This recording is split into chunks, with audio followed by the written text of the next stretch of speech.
Today, I would like to talk about a concept which is being discussed very widely by yoga practitioners, meditators, or people who are simply seeking the truth or trying to realize themselves using one way or another, or using one discipline or another, because there are multiple ways in which you can walk the path towards self-realization.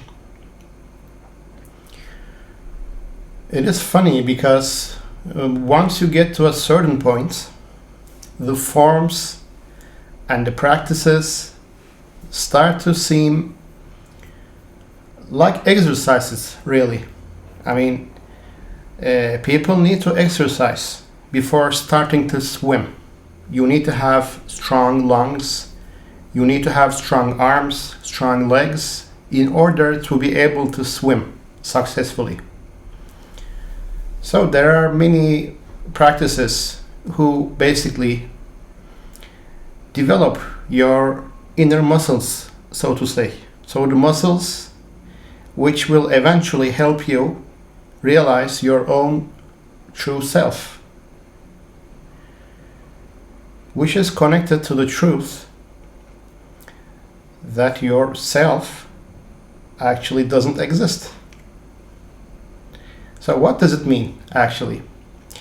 I have used this sentence purposefully because there are many concepts which seem very mystical to a lot of people, and I think that such sentences such as "there is no self," "me and you are the same beings," or "we are one with the universe," such sentences, we hear them all the time. We hear them from teachers, from books, but personally I believe that such abstract sentences cause a lot of confusion to people who are merely walking the path, or who have just begun walking the path of self-realization. Because once you get there, once you are in the water, once you are in the ocean swimming and enjoying the waves and playing with the fishes, with the dolphins and whatnot, after that point, such sentences make a lot of sense because you know what it means. But someone who has never been in the ocean can't understand anything about the waves, the pressure underwater. When you say that deep waters are excruciatingly heavy, someone who has never been to the sea can't understand that. Therefore, such sentences like "there is no self, there is no I," it's fun to think about them, and maybe it's a good exercise for the mind to think about such concepts. But the funny fact is, we are trying to get rid of the mind. Not completely and not literally, of course, but we are trying to isolate the concept of mind, of our true self, just like our bodies. At one point, a practitioner will have to isolate the concept of the physical body from the self. This is relatively easy, but separating the mind from the true self is maybe not so easy. And the more you have to think about yourself, the further away you get from it. Because it is like shouting about silence. To think about the true self is the same thing as shouting about silence. You can't do it. You can't talk about silence, because the moment you start talking, there is no more silence. Therefore, such confusing sentences actually can be a roadblock to students walking the path of self-realization. Seeing that for myself as well, I mean, those such sentences have also confused me for a very long time in my past years. I would very much like to share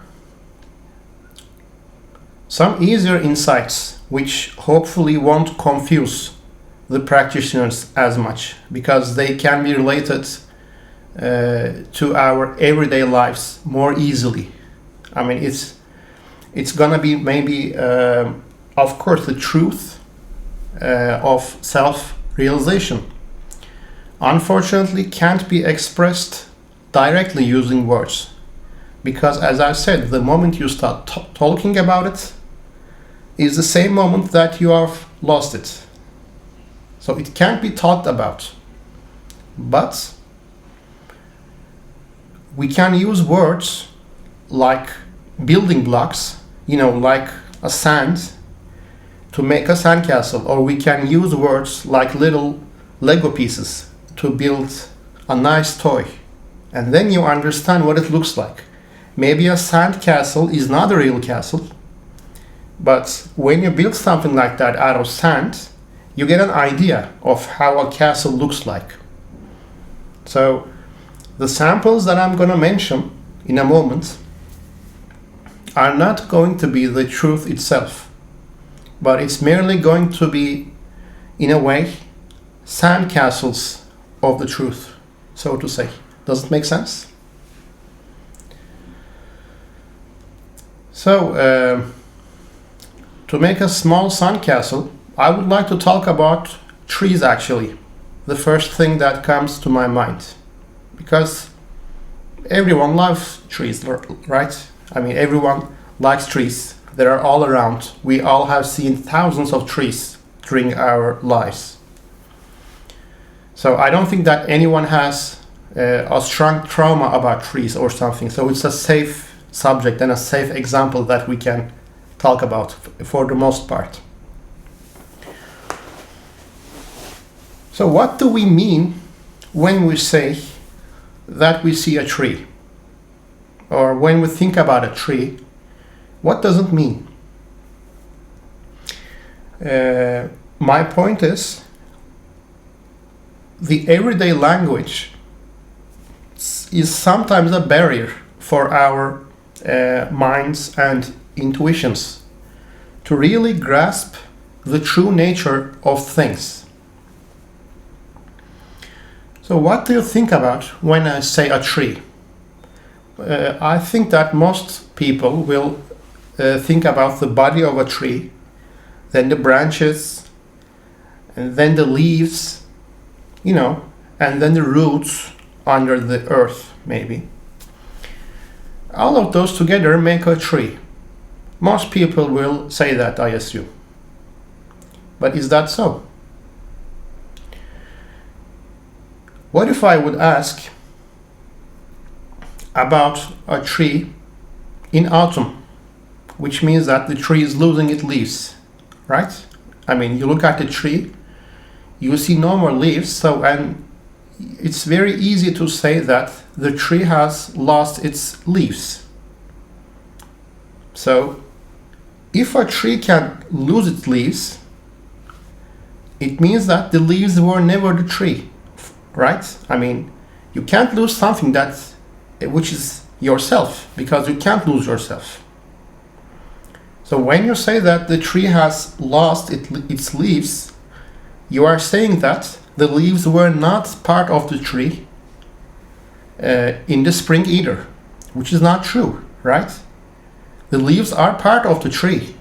It always was. I mean, you have seen the leaves as little green dots, then they grew, then they spread, then when the time comes, they are gone. But you can't say that the tree has lost its leaves, because it's all part of the tree. Does it make sense? I mean, is the fruit part of the tree or not? I mean, when you pluck a fruit from the tree, you can't say that you have taken the fruit away from the tree, because it is still the tree. You have seen the fruit on the tree. It was small, then it got big, then you plucked it. But actually, there is no apple. There is still the tree. It is still part of the tree. I mean, just because you have plucked it doesn't make it an apple, actually. Right? It doesn't make sense. It is still the tree. It was always the tree. Some minerals and the waters ran through the body of the tree. I mean, this is not a biology class, but conceptually, just because we call this a branch, just because we call this a body, and just because we call this an apple, does not separate the apple from the tree. It's all in our head. It's all a byproduct of the language, of everyday language that we are using. And this everyday language, when you take it seriously, can be a significant barrier to understanding the truth of the universe and ourselves. I mean, if I go back to the subject, when you pluck the apple from the tree, it is still the tree. When you bite the apple, you are biting the tree, actually. So there is no apple and there is no tree, actually. There is only tree. Does it make sense? So when the tree has left its leaves, actually it's still the tree. I mean, the leaf is not part of the tree. The leaf, the apple, the body, the roots, and the branches are all the tree.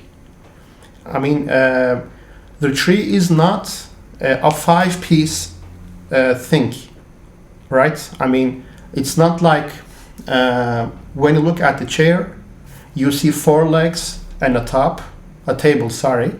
So you say this is a five-piece object, which we call a table.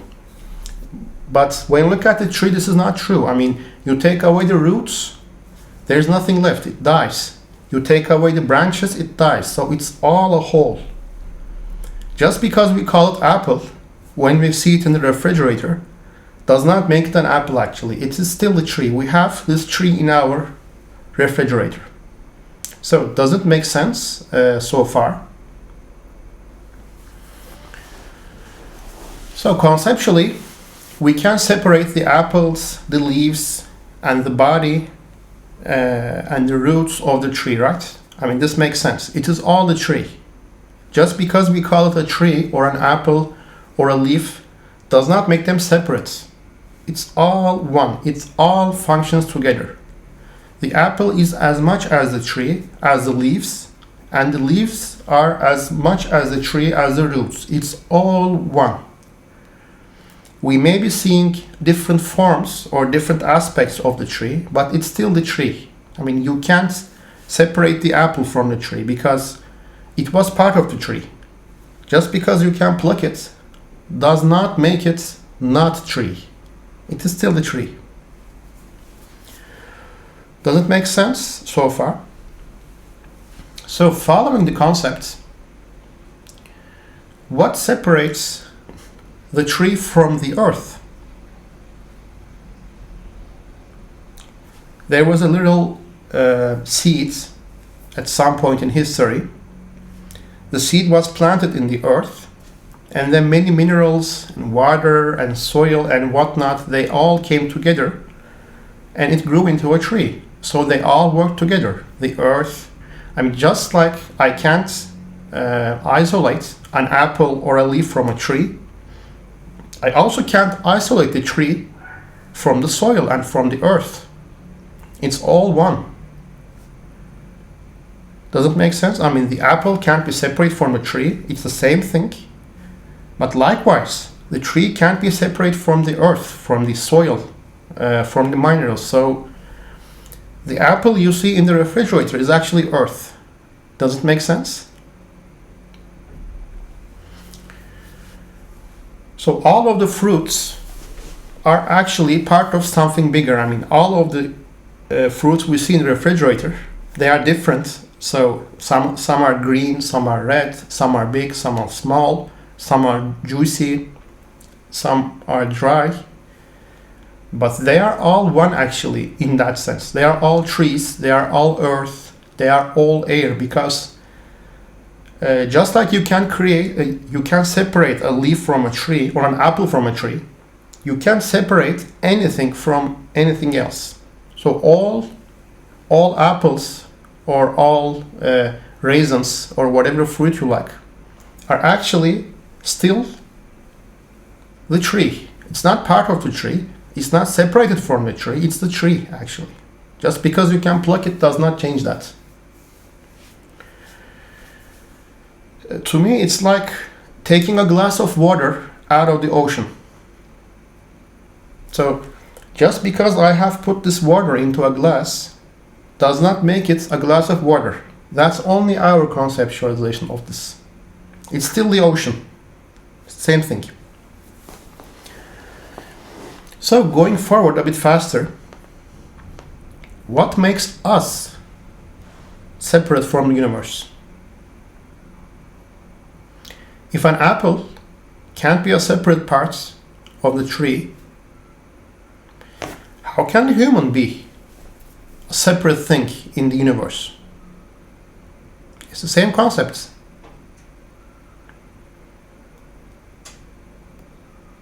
The universe has many elements within, many raw materials, so to say. I'm just talking about the human body for this moment. There are proteins and water and minerals and whatnot. There are many elements which build the body of the human. So if an apple is always a tree, in that case the human body is always the universe. It's just, there are leaves, there are apples, but there is still one tree. There may be many people that we see, but there is only one universe. So the different people that we see around us, or cats, or dogs, birds, rocks, whatever you want to see around you, are actually like the leaves or the apples or the branches of the tree. They are all the tree. They are not separated beings. So it's actually not that confusing. It is a simple concept to grasp, I think. So this is mostly, to make the first step into this point of view, you have to change the paradigm of yourself, so to say. If you see apples and leaves and the tree, whatever the tree means actually, the branches, as separate entities, it's very natural for someone to see people and the rug, dogs, the air, the earth as separate entities.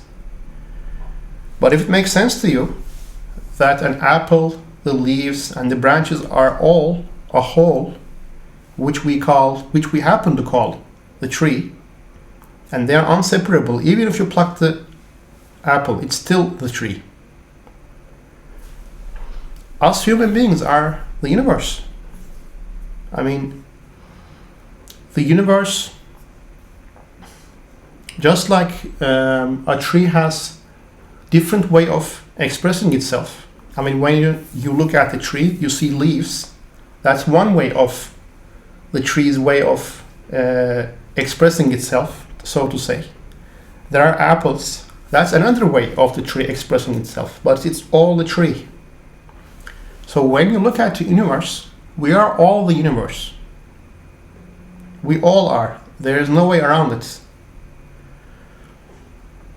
So we are different ways, different small isolated bubbles, so to say, in the universe, in which the universe is itself.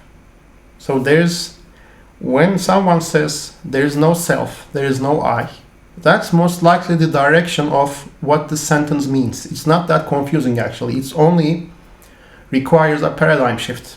to understand such confusing and seemingly paradoxical sayings. What's talking right now? Who is talking right now? I don't want to say who, but what is talking right now is the universe. What is listening right now is the universe. There is no other way around it. This concept is so simple that it seems very complicated. But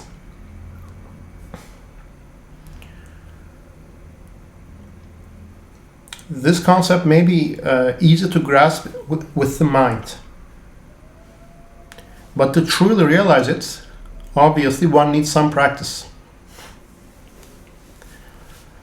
Because the universe is talking right now. And the universe is listening right now. There is no other way around. It's perfectly logical. Because following our current understanding of physics, when you go far back to Big Bang, everything was created from the same source, from the same seed. So therefore everything is one actually. So just like the trees, apple is still the tree, the leaves are still the tree. Or when you look at the ocean, the waves seem like different forms. I mean, you can look at a wave and say, oh, this is a big wave. Then you can look at another wave and say, hey, this is a small wave. Actually, there are no waves. What the wave is actually a form of the ocean. It's just a temporary form, a temporary expression of the ocean actually. The wave is still the ocean. It's still the entire ocean. It's not separate from the ocean. It's just a ripple. And when you imagine clouds, so when you lie down on a green field and you watch those clouds, we all played this game at some point in our childhood probably. You look at the clouds and you say, oh, this cloud looks like a dog, and this cloud looks like a sheep. Oh, this cloud looks like a heart. But there is no sheep there, right? You know that. There is only a very big cloud. And when clouds temporarily get away from each other, there is still air between them. Actually, the clouds are never separate. What we see as separate clouds is only there because of our perception. Because we can't see the air between those two clouds. I mean, there's one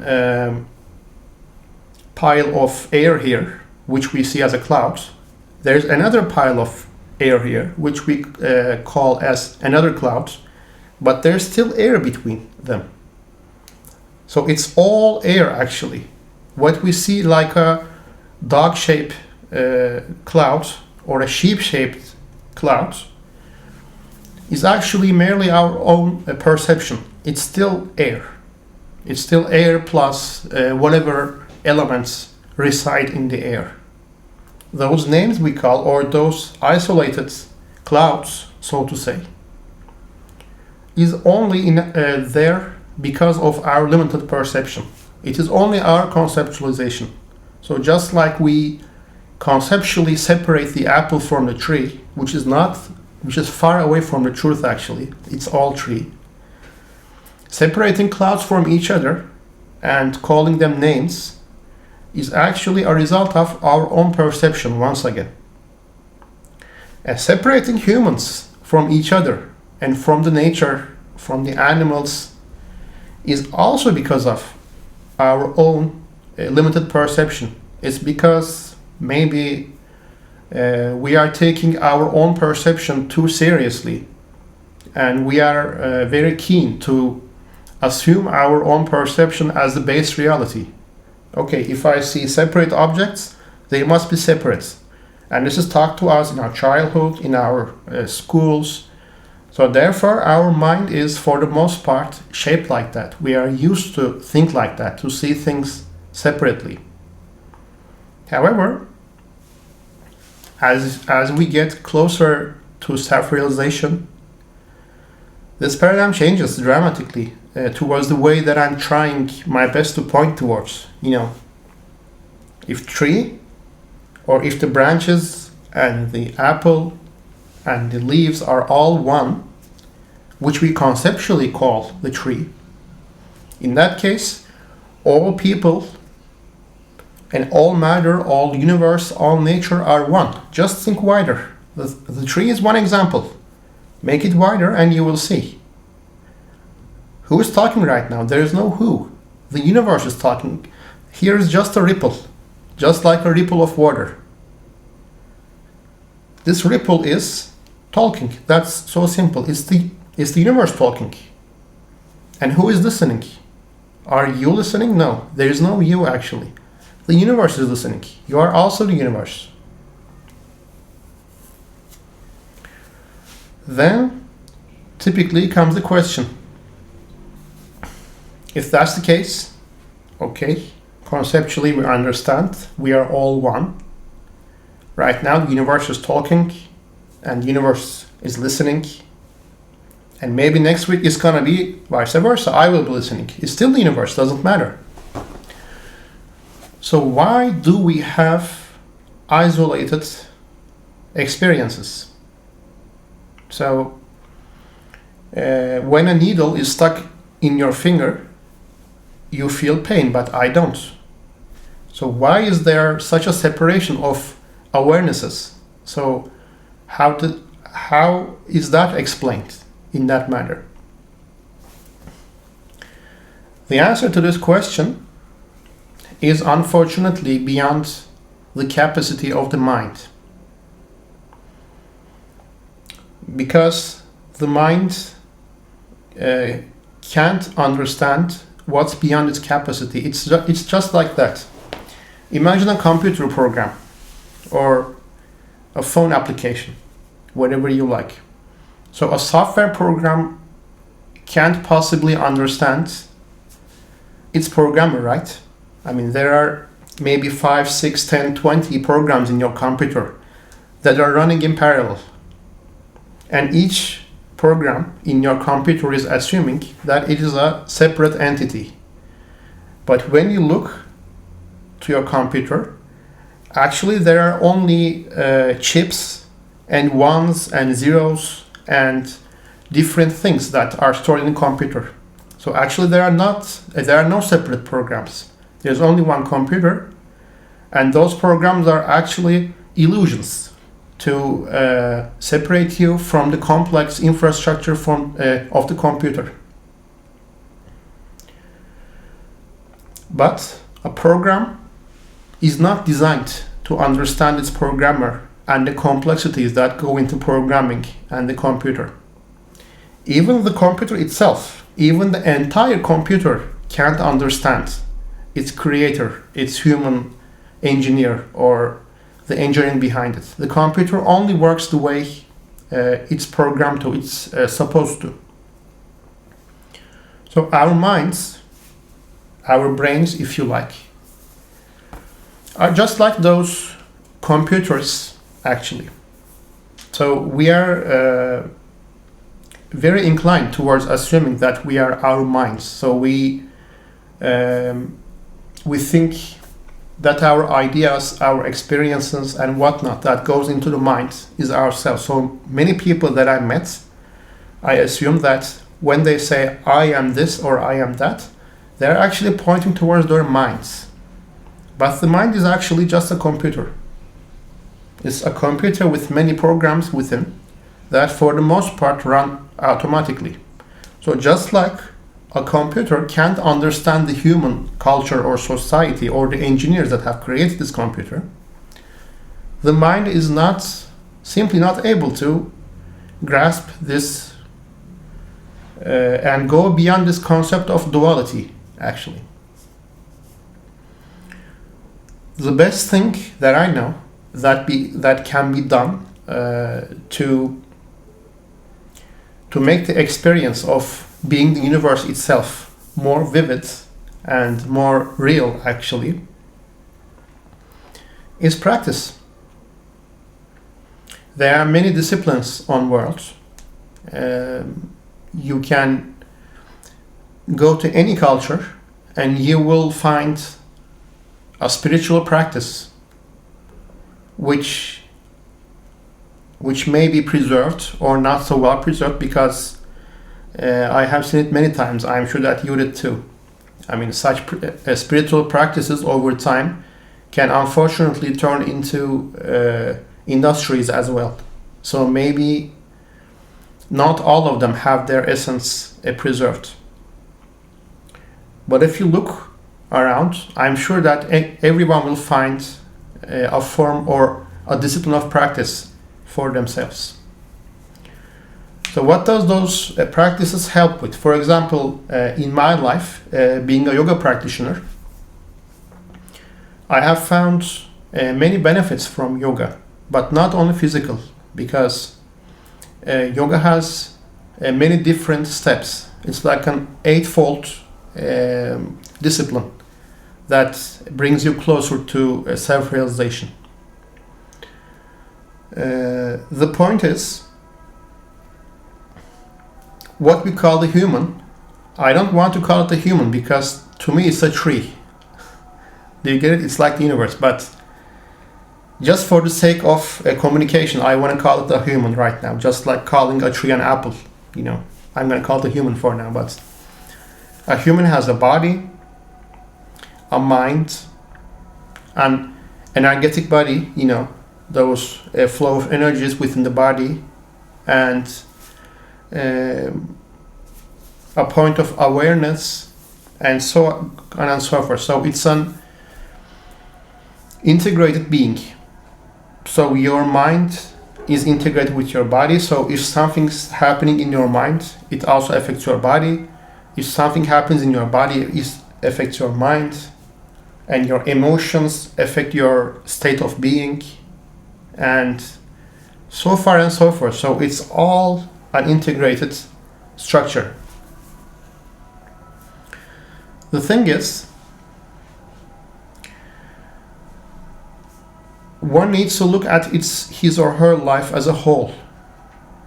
But the basic idea is, the more subtle you make your body, your mind, your emotions, your karma, whatever you call it, all of them actually together, the more subtle you make them, the more lighter you make them, you know, the more less blocking you make them, the quality of your experience of being one with the universe will increase. That's the point. I mean, if you have a very heavy body, and by a heavy body I don't mean in terms of weight, I mean in terms of toxins and strains and stored negative emotions in the muscles and whatnot. If you have a heavy body, of course you will feel very isolated, and maybe you can conceptually understand the example of the apple and the tree. But when you sit to meditation, and when you attempt to experience that for yourself, the quality of this experience will be low, unfortunately, because your body is too heavy. I mean, it won't allow you. I mean, it will be a blockage towards this experience. You know, maybe if you are lucky and if you did a good meditation session, maybe you have seen the light for a while, just like opening a curtain just a little bit. Maybe you have seen or tasted a little bit of the sunlight, but it's not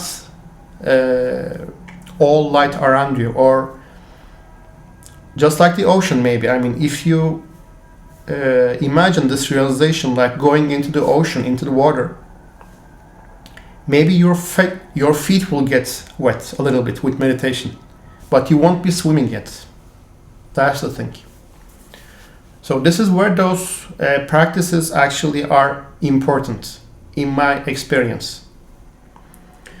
If you have a heavy body, this will reduce the quality of your experience of being one with the universe during your meditation. If you have a heavy mind, And what do I mean with heavy mind? Many ideas, negative thoughts, emotions, and what am I going to do tomorrow and whatever. If your mind is too heavy, this will also reduce the quality of your experience of being one. You may understand being one conceptually, but when you sit on meditation, a heavy mind will block you from really being one with the universe during your meditation. So that's why many practices or many disciplines teach you concentration. They teach you to focus on your breath. They teach you to focus on a candle or whatever, and whenever you feel like your mind is wandering, you are supposed to bring your attention back to the center. That's what this practice does. I mean, it's supposed to take you out of the control of your mind. Just like that. I mean, many practices also focus on your physical body to make your body lighter, actually. But those concepts of heavy and light are actually not literal. They are like conceptually saying. So you can be fat but still get enlightened. That's what I mean. It's not like heavyweight, being heavy. But for example, practices of yoga open your muscles, open your joints, but meanwhile it also works on your energetic body, and it helps making your body lighter. So when the time comes in meditation, when the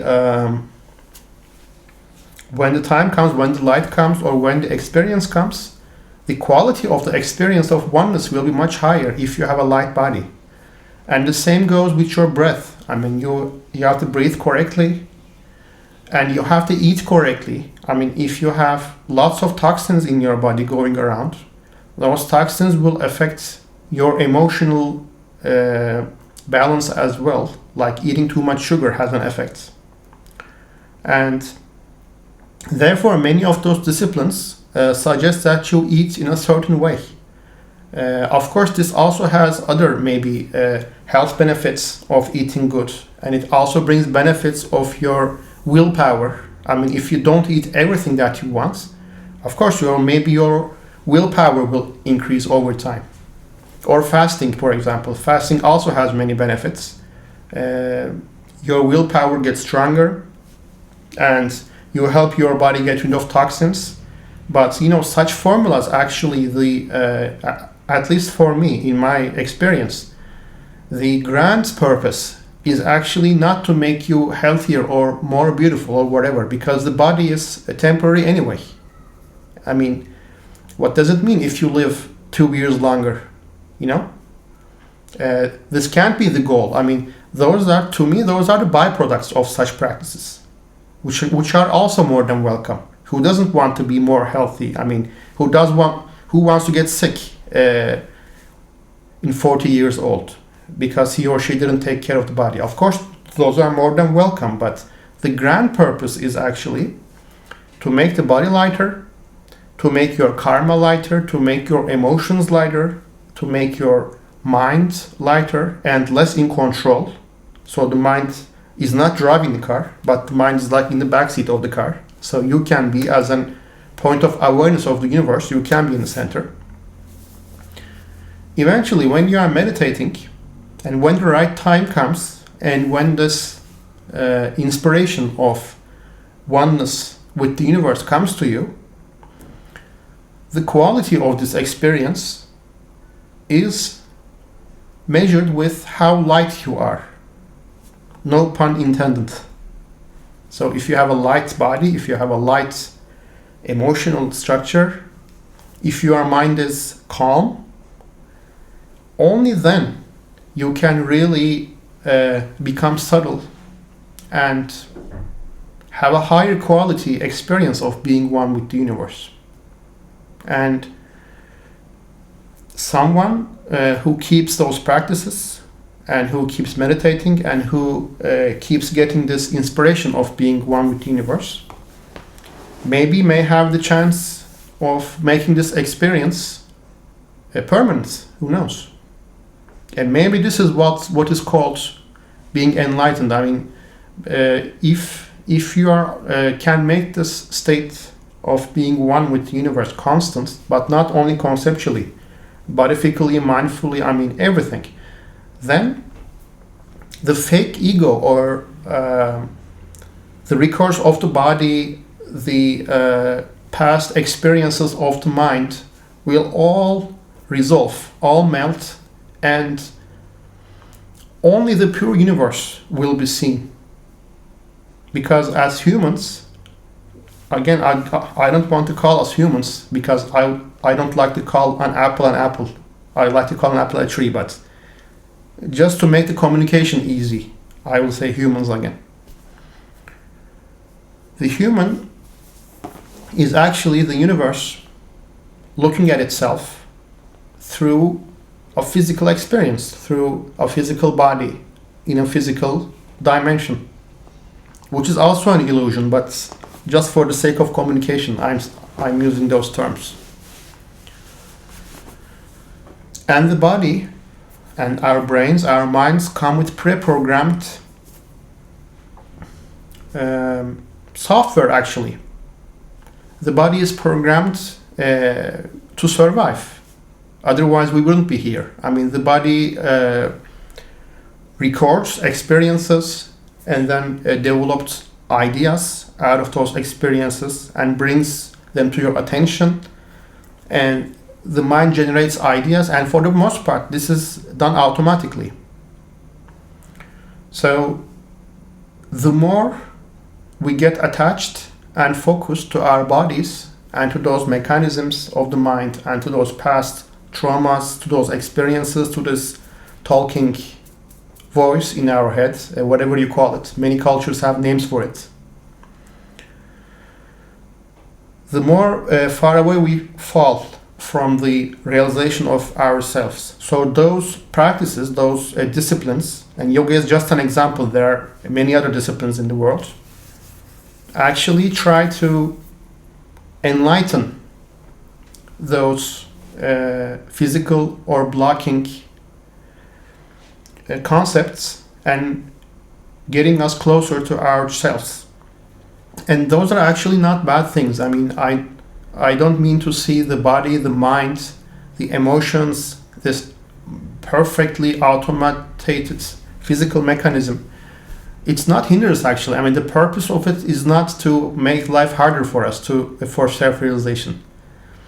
But we live in a society, and since the day we are born, most of us, I mean, unless you were born in a very fortunate Himalayan monastery family or in some aboriginal family or whatever, I mean, who is still living close to its own roots, most of us have born into a society which teaches us with the best will, of course. I mean, there is no ill will involved there, with the best intentions, but we are being taught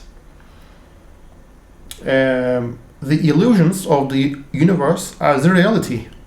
So being separate, the baby is not aware that the baby is separate from the environment. The baby still sees, for example, himself or herself with the mother as one. But as the baby grows up, we teach him or her to call things separate names. So we, at a very basic subconscious level, we teach the babies the concept of being separate. So we teach them the wrong illusion that an apple is an apple and a tree is a tree. So what is a tree? If you separate the apple, the leaves, the branches, the body, the root, then what is left? I mean, there is no tree.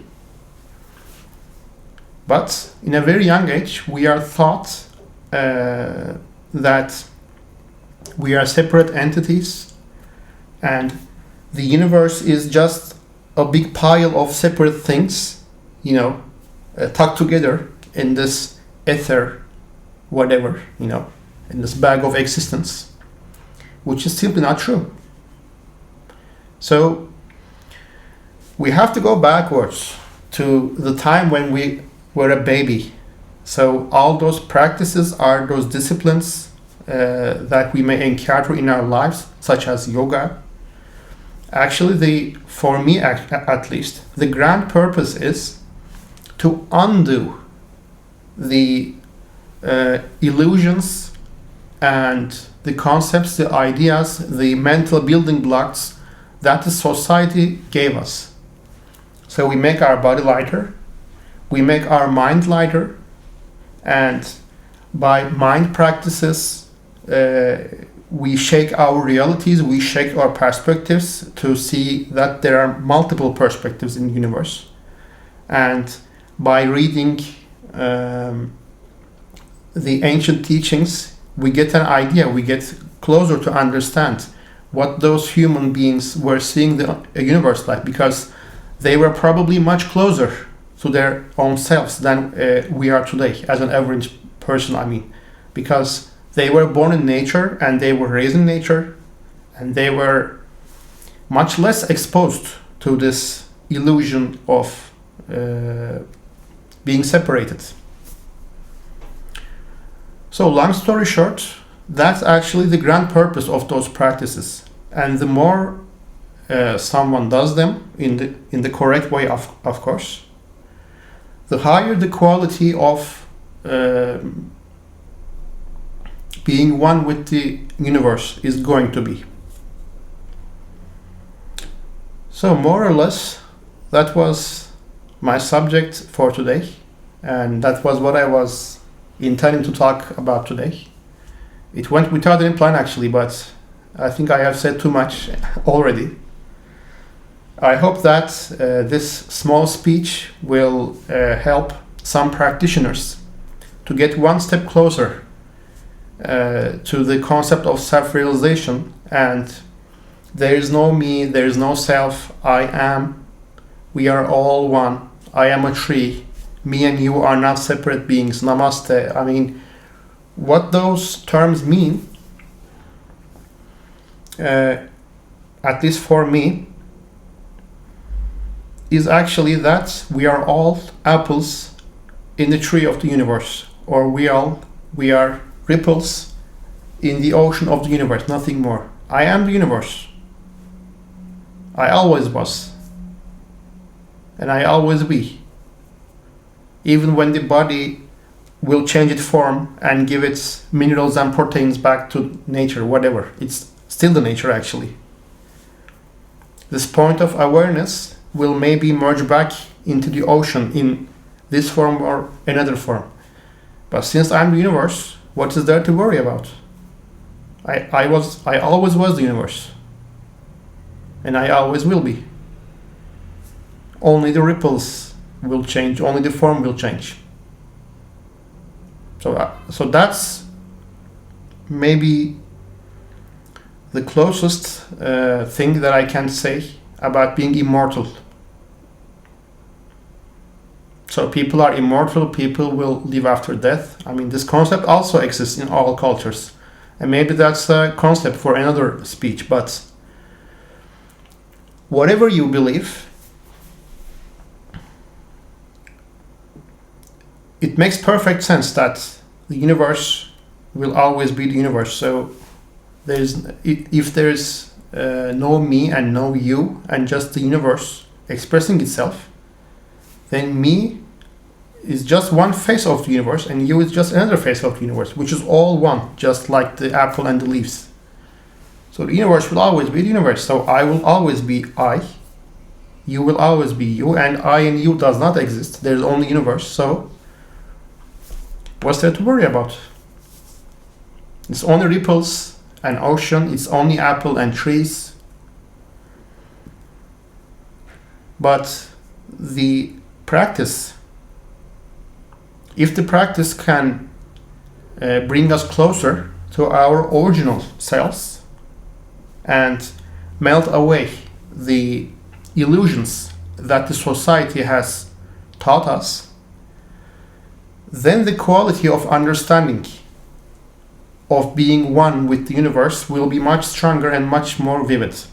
So that's why we practice. It's not by practicing, I can't be more universe. I'm already universe. I can't be more of that. So there's nothing to actually gained, or there is nothing to gain that is not already within me. I am all the universe, so what's there to do?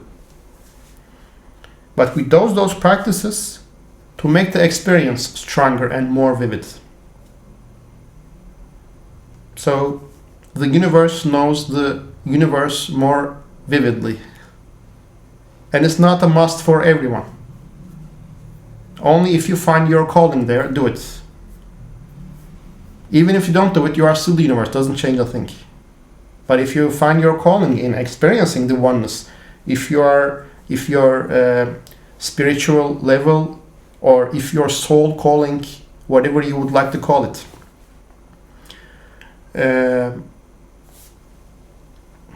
resonates with the idea of experiencing the oneness more vividly, then by all means do it. Do those practices, and you will hopefully get closer there, and your experiences during meditation maybe will be much stronger and much more vivid than before as you get lighter, as you have less blockages, less social illusions, or less illusions about being separated.